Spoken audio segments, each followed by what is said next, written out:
नमस्ते दोस्तों, आपका स्वागत करते हैं पौराणिक कहानियां और फैक्ट्स में। जानिए 10 सिर वाले रावण के 10 रहस्य। दशहरे के उपलक्ष्य में सभी लोग रावण के वध यानी उसके मरने की बात तो करते हैं, लेकिन उसके जीवन के बारे में कोई नहीं पूछता। कहते हैं 1 लाख पूत 1.25 लाख नाती, ता रावण घर दिया न बाती। रावण को प्रकांड पंडित वरदानी राक्षस जिसे कालजयी कहा जाता था, लेकिन कैसे वो कालजयी जिसके बल से त्रिलोक थर थर कांपते थे, एक स्त्री के कारण समूल मारा गया, वो भी वानरों की सेना लिए एक मनुष्य से। इन बातों पर गौर करें तो ये मानना तर्क से परे होगा, लेकिन रावण के जीवन के कुछ ऐसे रहस्य हैं जिनसे कम ही लोग परिचित होंगे।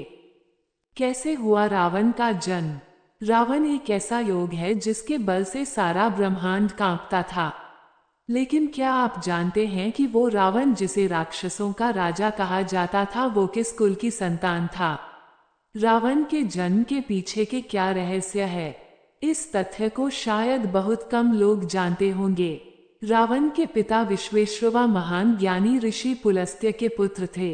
विश्वेश्रवा भी महान ज्ञानी संत थे। ये उस समय की बात है जब देवासुर संग्राम में पराजित होने के बाद सुमाली माल्यवान जैसे राक्षस भगवान विष्णु के भय से रसातल में जा छुपे थे। वर्षों बीत गए, लेकिन राक्षसों को देवताओं से जीतने का कोई उपाय नहीं सूझ रहा था।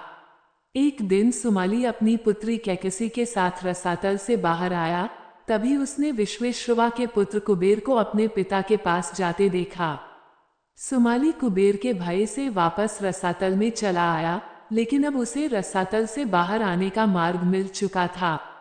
सुमाली ने अपनी पुत्री कैकसी से कहा कि पुत्री, मैं तुम्हारे लिए सुयोग्य वर की तलाश नहीं कर सकता, इसलिए उसे स्वयं ऋषि विश्वेश्रवा के पास जाना होगा और उनसे विवाह का प्रस्ताव स्वयं रखना होगा। पिता की आज्ञा के अनुसार कैकसी ऋषि विश्वेश्रवा के आश्रम में पहुंच गई।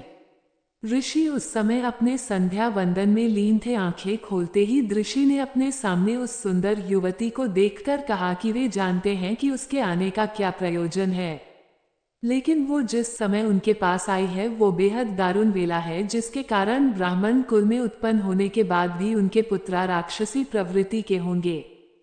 तब कैकसी ऋषि चरणों में गिरकर बोली, आप इतने महान तपस्वी हैं तो उनकी संतान ऐसी कैसे हो सकती है? आपको संतानों को आशीर्वाद अवश्य ही देना होगा। तब कैकसी की प्रार्थना पर ऋषि विश्वेश्रवा ने कहा कि उनका सबसे छोटा पुत्र धर्मात्मा प्रवृत्ति का होगा, इसके अलावा वे कुछ नहीं कर सकते। कुछ समय पश्चात कैकसी ने एक पुत्र को जन्म दिया जिसके 10 सिर थे। ऋषि ने 10 शीश होने के कारण इस पुत्र का नाम दशग्रीव रखा। इसके बाद कुंभकर्ण का जन्म हुआ, जिसका शरीर इतना विशाल था कि संसार में कोई भी उसके समकक्ष नहीं था। कुंभकर्ण के बाद पुत्री शूर्पणखा और फिर विभीषण का जन्म हुआ। इस तरह दशग्रीव और उसके दोनों भाई और बहन का जन्म हुआ। रावण ने क्योंकि ब्रह्मा की तपस्या, ऋषि विश्वेश्रवा ने रावण को धर्म और पांडित्य की शिक्षा दी। दशग्रीव इतना ज्ञानी बना कि उसके ज्ञान का पूरे ब्रह्मांड में कोई सानी नहीं था। लेकिन दशग्रीव और कुंभकर्ण जैसे जैसे बड़े हुए, उनके अत्याचार बढ़ने लगे। एक दिन कुबेर अपने पिता ऋषि विश्वेश्रवा से मिलने आश्रम पहुंचे। तब कैकसी ने कुबेर के वैभव को देखकर अपने पुत्रों से कहा कि तुम्हें भी अपने भाई के समान वैभवशाली बनना चाहिए। इसके लिए तुम भगवान ब्रह्मा की तपस्या करो। माता की आज्ञा मान तीनों पुत्रा भगवान ब्रह्मा के तप के लिए निकल गए। विभीषण पहले से ही धर्मात्मा थे। उन्होंने 5000 वर्ष एक पैर पर खड़े होकर कठोर तप करके देवताओं से आशीर्वाद प्राप्त किया। इसके बाद 5000 वर्ष अपना मस्तक और हाथ ऊपर रख के तप किया, जिससे भगवान ब्रह्मा प्रसन्न हुए। विभीषण ने भगवान से असीम भक्ति का वर मांगा। क्यों सोता रहा कुंभकर्ण? कुंभकर्ण ने अपनी इंद्रियों को वश में रखकर 10,000 वर्षों तक कठोर तप किया। उसके कठोर तप से भयभीत हो देवताओं ने देवी सरस्वती से प्रार्थना की। तब भगवान वर मांगते समय देवी सरस्वती कुंभकर्ण की जिह्वा पर विराजमान हो गईं और कुंभकर्ण ने इंद्रासन की जगह निद्रासन मांग लिया। शार्द प्रेरित आसु मति पफेरी मांगेस नींद मांस खटकेरी। रावण ने किससे छीनी लंका? दशग्रीव अपने भाइयों से भी अधिक कठोर तप में लीन था। वो प्रत्येक 1000वें वर्ष में अपना एक शीश भगवान के चरणों में समर्पित कर देता। इस तरह उसने भी 10,000 साल में अपने 10 शीश भगवान को समर्पित कर दिया। उसके तप से प्रसन्न हो भगवान ने उसे वर मांगने को कहा। तब दशग्रीव ने कहा, देवदानव गंधर्व किन्नर कोई भी उसका वध न कर सके। वो मनुष्य और जानवरों को कीड़ों की भांति तुच्छ समझता था, इसलिए वरदान में उसने इनको छोड़ दिया। यही कारण था कि भगवान विष्णु को उसके वधू के लिए मनुष्य अवतार में आना पड़ा। दशग्रीव स्वयं को सर्वशक्तिमान समझने लगा था। रसातल में छिपे राक्षस भी बाहर आ गए। राक्षसों का आतंक बढ़ गया। राक्षसों के कहने पर लंका के राजा कुबेर से लंका और पुष्पक विमान छीनकर स्वयं बन गया लंका का राजा। कालजयी नहीं था रावण। रावण के वरदान की शक्ति थी। वो जानता था कि देवता भी उसे नहीं मार सकते, इसलिए उसने सोचा क्यों न काल को ही बंदी बना लिया जाए। शक्ति के मद में चूर रावण ने यमलोक पर आक्रमण कर दिया। भीषण युद्ध हुआ। देवता रावण के वरदान के आगे शक्तिहीन हो रहे थे। यमराज ने स्वयं रावण से युद्ध किया। रावण भी रक्तरंजित हो चुका था, लेकिन फिर भी उसने हार नहीं मानी। तब क्रोधित यमराज ने रावण वध के लिए अपना कालदंड उठा लिया। तब ब्रह्मा जी ने प्रकट होकर यमराज को अपने वरदान के बारे में बताया। यमराज ने ब्रह्मा जी की आज्ञानुसार अपना कालदंड वापस ले लिया। रावण को लगा कि उसने ये विजय अपनी शक्ति से पाई है। उसे अब और घमंड हो गया था। वो स्वयं को कालजयी मानने लगा था। पृथ्वी पर उसका आतंक और बढ़ गया था, लेकिन पृथ्वी पर भी रावण को पराजित करने वाले और भी योद्धा थे। कैसे दशग्रीव का नाम रावण पड़ा?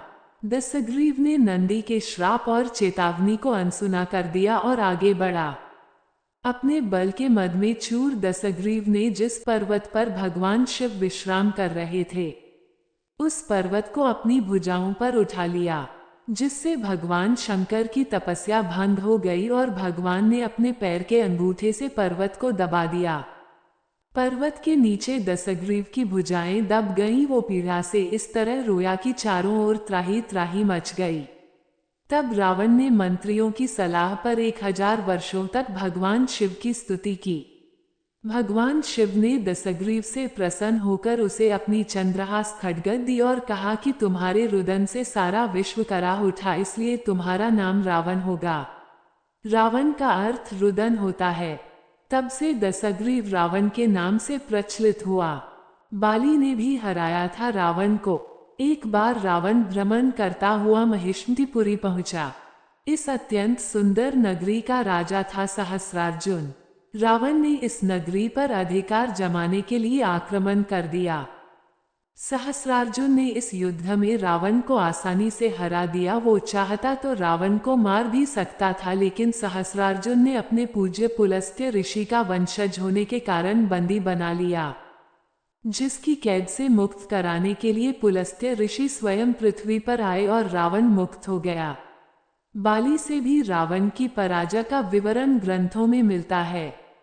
कहा जाता है कि किष्किंध के राजा बाली ने रावण को अपनी बाह में दबाकर 7 समुद्रों की यात्रा की थी, लेकिन तब रावण ने अपनी कुटिल बुद्धि का प्रयोग कर बाली को अपना मित्र बना लिया था। इस तरह रावण शक्तिशाली तो था, लेकिन पराजय का स्वाद उसने भी चखा था। रावण के वध का कारण बनी स्त्रियां। यदि गौर करें तो रावण के वध का कारण स्त्रियां ही बनी, चाहे वह सीता हो या पिफासूर्पखा। ग्रंथों में इसके पीछे भी रहस्य मिलता है।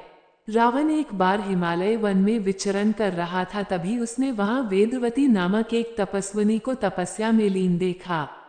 रावण उस तपस्विनी को देखकर उस पर आसक्त हो गया और उसने वेदवती नामक उस तपस्विनी के केश पकड़कर उसे साथ ले जाने लगा। वेदवती ने अपने केश काटकर रावण को श्राप दिया कि तुम्हारे और तुम्हारे कुल के नाश का कारण स्त्रियां होंगी। क्यों बनी वानरों की सेना?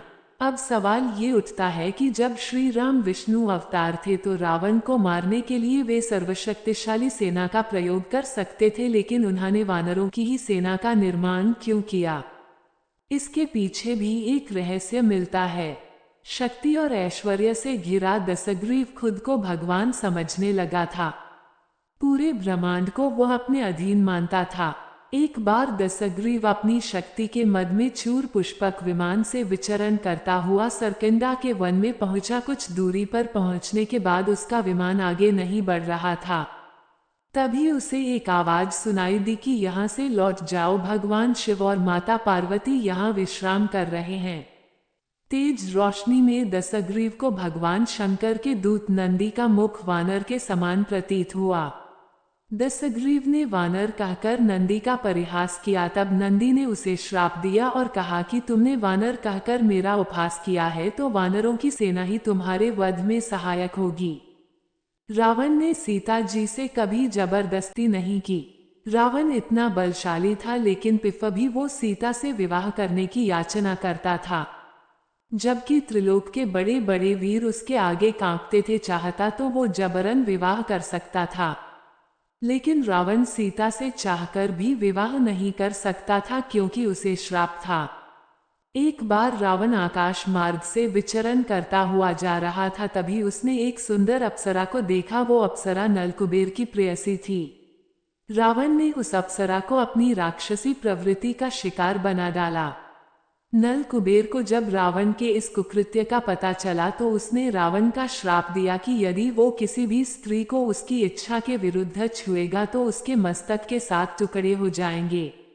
यही कारण था कि रावण सीता से बार बार प्रणय याचना करता था। उसने सीता के साथ कभी जबरदस्ती नहीं की। श्री राम ने रावण के सीने में क्यों नहीं चलाया तीर?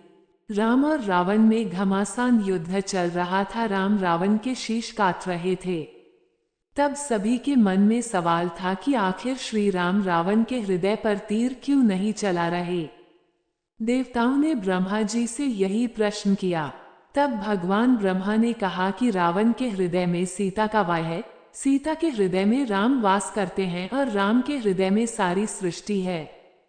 ऐसे में यदि श्री राम रावण के हृदय पर तीर चलाते तो सारत सृष्टि नष्ट हो जाएगी। जैसे ही रावण के हृदय से सीता का ध्यान हटेगा, वैसे ही श्री राम रावण का संहार करेंगे। इसलिए विभीषण जब रावण के वरदान का रहस्य बताने जब श्री राम के पास पहुंचे तो रावण के हृदय से सीता का ध्यान हट गया। फिर भगवान राम ने आतताई राक्षस की नाभि पर तीर चलाकर वध किया। रावण वध का यही दिन दशहरा या विजयादशमी कहलाया। अगर आपको हमारी कहानी अच्छी लगे तो वीडियो को लाइक करें, चैनल को सब्सक्राइब करें और वीडियो को ज़्यादा से ज़्यादा शेयर करें।